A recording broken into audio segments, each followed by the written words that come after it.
Hello mate, how are you? 皆さんいかがお過ごしでしょうか？イギリスはロンドンからこんにちは、ハリオです。今回は、リクエストとかあと質問にも多かった、ロンドン生活のリアルな金銭事情っていうところを皆さんとシェアできればなと思ってます。結構円安も相まったりして、ロンドン住んだりと、あと旅行行くのとかもお金かかるんでしょうっていうような声っていうのは結構あると思うんですけれども、実際僕はイギリス・ロンドンに住んで5年目、どのぐらい普段お金を使うのかっていうのがなんとなく定まってきたので、僕自身の経験も交えながらそのリアルな金銭事情 in ロンドンみたいなのを皆さんと今日シェアできればなと思ってます。でちょっとセクションに分けて紹介していきたいんですけれども、まず家賃と住まいにかかるコスト、ロンドンは聞いたことあるかもしれないんですけれども、家賃はまあまあ高めで、このロンドンってこうゾーンっていうのに分かれているんですけど、まず中心部がゾーン1で、ちょっと離れてゾーン2、ゾーン3、ゾーン4、ゾーン5っていう風に、ちょっとこうゾーン5、6に行くほどどんどんロンドン郊外になっていくっていうので、そのエリアによってかなり価格、家賃っていうのは変わってくるんですけども、大体アベレージで、ワンベッドルーム、日本だと1LDK、1DK っていうんですかね、のアパートが、平均1500から2000ポンドぐらい、今の日本円で言うと大体30万円から40万円ぐらいになります。で、ちょっと郊外、ゾーン4とかゾーン5とかゾーン6とかに行くと、1LDK、1DK で、1000ポンドとか1500ポンド、20万円、30万円ぐらいで、住むことができます。純粋に考えてかなり高めの設定だと思います。だから結構こう、一人で一人暮らしをしますっていう人よりも、結構誰かとシェアハウスしますっていう人もかなりいて、で、そうすることで家賃も少し抑えることができたりするので、それこそワーホリとか短期で留学に来ている人とか、また学生さんとかは誰かとシェアハウスか、ハウスシェアをすることも結構耳にします。この間日本に一時帰国していた時に、うちは2ベッドルームあるんですけど、一つがメインの寝室で、一つがゲストの寝室なんですけど、その一つのゲストの寝室を僕が、日本に一時帰国していた2ヶ月間ぐらいの間、旦那と話し合って、貸し出そうか短期でっていう話になって、で一応僕たちが住んでいるのはゾーン1っていう、中心のエリアなんですけれども、そこで、2ヶ月で出した、家賃が1000ポンド、だいたい日本円で20万円ぐらいで価格設定して募集出したんですけども、結構もうすぐに応募が殺到するぐらいすぐ埋まっちゃって、すぐ決まって、一人の学生さんの子に貸し出したんですけど、ってぐらい、シェアハウスだとしてもゾーン1、ゾーン2とか中心に住もうとすると、日本とか東京に比べては家賃は高めに出さなきゃなっていけないのがありますね。あと光熱費とか、その他の費用についてなんですけど、家賃に加えて、水道光熱費とか、あとインターネット代っていうのが月にかかってくると思うんですけど、僕たちかな、この家の場合だと、ネットはだいたい月に50ポンド、1万円ぐらい、水道光熱費で、100ポンド、2万円ぐらいかな、いかないぐらいかな、っていうぐらいで、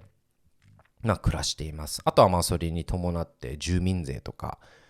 うんと、住民税かなっていうのがかかってきたりするので、生活面での大体の相場っていうのはそのくらいになってきます。もちろんさっきも言ったように中心から離れれば離れるほど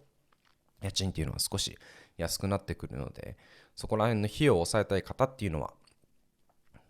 ちょっと離れた場所を選んでもいいのかなっていうのは思います。次に食費に関してですね。イギリス意外と自炊する人にとっては食費そんなにかからなくて、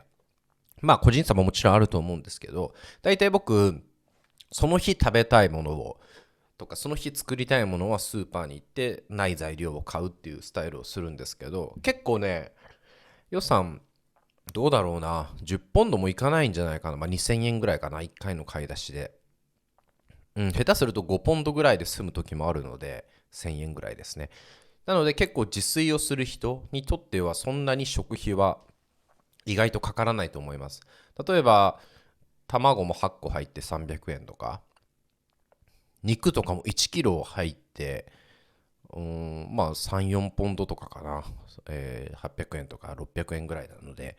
意外と、野菜もすごく安い、フルーツも安い、チーズも安いし、パンとかも安いし、お米も安いし、なので結構ちゃんとしっかり自炊をしますっていう人にとっては食費はそんなにかからないです。結構スーパーによっても、いろんなブランドがあるんですけど、日本でいう西友とかマルエツとかダイエ、イオンとかかな、あるんですけど、イギリスもあって、価格帯で言うとちょっとウェイトローズっていうスーパーとか、あと M&S っていうスーパーは高めだったり、成城石井みたいな感じだったり、あとはセインズベリーとか、テスコっていう、ちょっとミドルクラスのスーパー、日本でいうとそれこそ西友とかみたいなスーパーもあるので、スーパーによって価格も全然違ったりするので、ちゃんとしっかり毎日自炊しますっていう人は割とそこら辺のコストはかからないかなっていうのは思います。ただ外食は高くて、もちろん美味しいレストランたくさんあるんですけど、頻繁に行っちゃうとかなりコスト的にはかさむかなと思います。大体1回友達とご飯行って、1人40ポンド50ポンド、日本円だと8000円1万円ぐらいはレストランに行くと払うかな、飲み物代込みみたいな感じなんですけど、ちょっと日本に比べて外食代っていうのは少し高めの設定です。で、日本食っていうのを買う場合は結構最近ロンドンもちょこちょこアジア、アジア品専門ショップみたいなのができていて、なので結構こだわったりする人は日本から来ている醤油とかお米とか買うことができるんですけど、やっぱ輸入代がかさんだりするので、少し日本で買うよりも高めに設定されているかなっていう印象です。例えば醤油1本とかで、3ポンド5ポンド600円1000円ぐらいするところもあるし、なので僕の場合は結構代用品を探したりして、安く済ませることも多かったりするんですけれども、輸入品とか日本産の、商品にこだわりたいみたいな人はちょっとプラスでエキストラ払う必要があるかなって思います。全然関係ないんですけど、うちも最近日本に、2ヶ月年末年始帰国していたんですけど、帰国して、ロンドンに戻ってきた時に近所にね、アジアンスーパーマーケットがなんか追加で3つぐらいできていて、かなり今後重宝していくだろうなっていう風にすごくテンションが上がったんですけれども、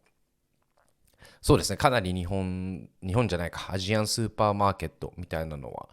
この数年で増えているような印象があります。次に交通費、地下鉄とかバスの運賃なんですけれども、結構これも日本に比べたら少し高めで、うちの旦那が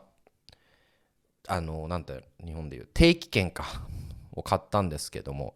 だいたい毎月160ポンドぐらい、3万円ちょっとかなぐらいかかってて、で僕は家で仕事をするんであんまり地下鉄とか乗る機会はないんですけど、乗った場合とかもイギリスってこの何駅から何駅に行きましたいくらですっていうよりは、ゾーン1から例えばゾーン2に行きましたとか、ゾーン1からゾーン1内の移動をしましたとか、ゾーン2からゾーン6に行きましたみたいな感じで、このゾーンの移動によって交通費っていうのがかかってくるんですけど、だいたい2.5ポンドぐらいから、500円ぐらいからなので、東京とか日本のメトロ、地下鉄、電車とかバスに比べたら結構高めの値段設定かな、そこも。あとはレンタルサイクルっていうのが結構主流で、至る所にそこのなんていうドックみたいなのがあるんですけど、僕もわりかし利用していて、レンタルサイクルだと30分1回1.5ポンドぐらい、2ポンド、1.5、2ポンドぐらいかな、3、400円で借りれたりするので30分間。なので、近場の移動とか、ロンドン意外と東京と比べてすごく狭いので、かなりレンタルサイクルとかを重宝すると交通費とかも結構抑えられる印象かなと思います。そして最後にその他の生活費、生活にかかるコストなんですけれども、例えば、携帯料金ですね。僕今 EE っていうキャリアを使っているんですけど、毎月データ容量が 150GB あって、めったに、半分も使わないんですけど、なぜかそれが僕が契約した時の、格安プラン、一番、安かったプランで、150GB で月18ポンド、3500円ぐらいかな、払っています。結構このプラン良くて、イギリスだけじゃなくて、あとヨーロッパとかフランスとかイタリアとかスペインとかに降って行った時でもインターネットプラスアルファ買わなくてもネット使えたりするので、インターネット料金は日本に比べて競合も多かったりするので、かなり安い設定になっているような印象です。あと娯楽費ですね。ロンドンってたくさんエンターテインメントに触れられる機会があるので、舞台とか映画とか、ミュージアム、美術館、ミュージカル、映画館。だいたいアベレージで10から15ポンドぐらいで入ることができます。ミュージカルとか舞台だとちょっと高くて30ポンドから100、席ちゃんとこだわる人だと100ポンドぐらいかかってきたりするんですけど、ちょっと前のエピソードでも言ったラストミニッツって言って当日券を買うとそこも結構安く抑えられたりするので、エンターテインメント費、フィーかは結構安く抑えようと思えばすることはできます。てな感じで、ロンドンでかかる生活費、リアルな金銭事情っていうのを、ざっくり説明したんですけど、そうですね、皆さんが思っているように、今僕も言いながらですけど、日本に比べて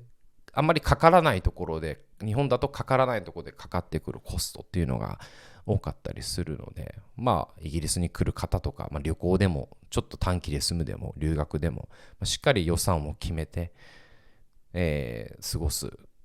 向かう、滞在するっていうのが大事かなと思います。捉え方次第とかアイディア次第でコストを抑えられるところ、例えば食費だったり、交通費だったり、ネットも結構ちゃんと探せば安いところもたくさんあるし、あと銀行によって僕モンゾーっていう銀行オンラインバンクかなっていうのを使っているんですけど、毎月例えばどこどこのスーパーで買ったら 5%、5% 還元しますよっていうキャンペーンをやっていたりとかもするので、そこら辺の工夫次第で支出か抑えることもできると思うし、こだわらなければ家賃もすごく抑えることもできると思うので、びっくりするぐらい構えなくていいよっていうのは、5年目の僕からのアドバイスです。こんな感じかな。以上がロンドン生活におけるリアルな金銭事情でした。皆さんの住んでいる場所の生活コストとかもぜひ教えてください。コメント欄、メッセージ、何でも大丈夫です。これからもロンドン生活のリアルな情報をシェア、こういう風にしていくので、ぜひチャンネル登録と高評価よろしくお願いします。ではでは次回のエピソードでお会いしましょう。See you next time. Bye!